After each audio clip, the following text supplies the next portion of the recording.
I'm Bill Campbell. I am the chairman of Intuit. I have been in Silicon Valley since 1983. I was a general manager of consumer products for Kodak in Europe when I came to Apple in 1983 prior to the launch of the Macintosh. I was VP of marketing there until right at the beginning of '84, took over sales, then became an executive VP. Years later, spun a company out called Claris, which became a reasonably strong application software company focused on Macintosh products. That was sold back to Apple, and I left and became the CEO of Go.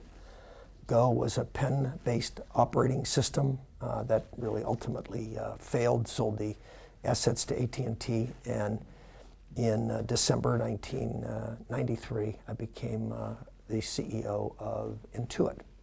And I was the CEO there till 2000, and I've been chairman only since then. I was in a very difficult meeting, and we were on a whiteboard at that point. We had overhead that was showing where our P&L was going and what kind of dollars we had to invest. And so I talked to one of the people that was running a business unit, and what I had wanted him to do is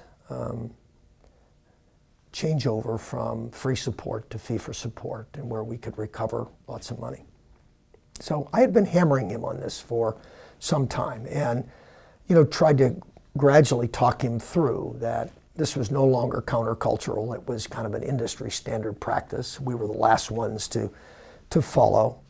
This guy was very smart and a very provocative guy. He was great to have around a table in a meeting. And the reason he was good is that he was an out-of-box thinker, creative. And he always approached things in different ways. In many cases, I won't say many, but maybe 2 out of 10, you would look at that and say, it's an interesting idea. That might be a way to go. So I like that provocation.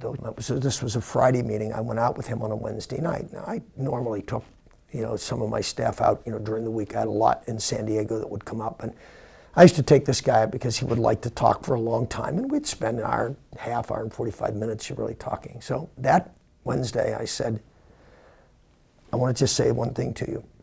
I've been badgering you on this, and so we're going to make some decisions here on Friday. These are hard decisions about the direction of our company, and I need to reallocate resources from some of the things that we're currently doing and put them into some of our new initiatives.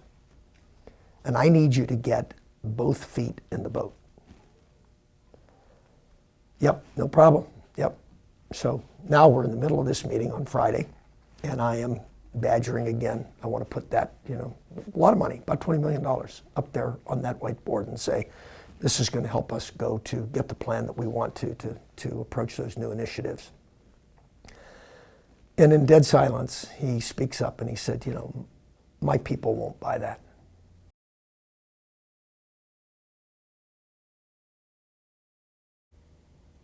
So your people won't buy that.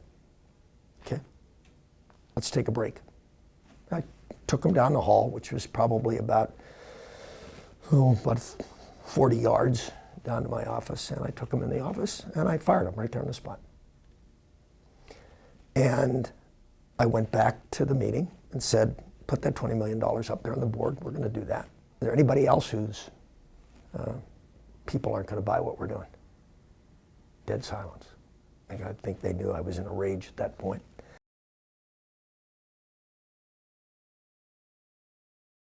We've had a number of these kinds of situations, but this is one where I took him out ahead of time and said, look, I need this to happen. Didn't do it. I fired him. Called me over the weekend. I went in. I met him on Sunday. No, I'll change my mind. I'll do that. I want to come back. I said no. My staff was relieved. On Monday when we made the announcement and did all that, I think the rest of the management team really felt like he'd breached the confidence.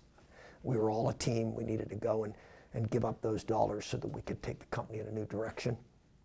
And I think that this guy had violated that code of, are we going to all be together in this and really try to make this happen? In fact, one of my guys who was running a large part of my San Diego operation said, I think you almost waited too long.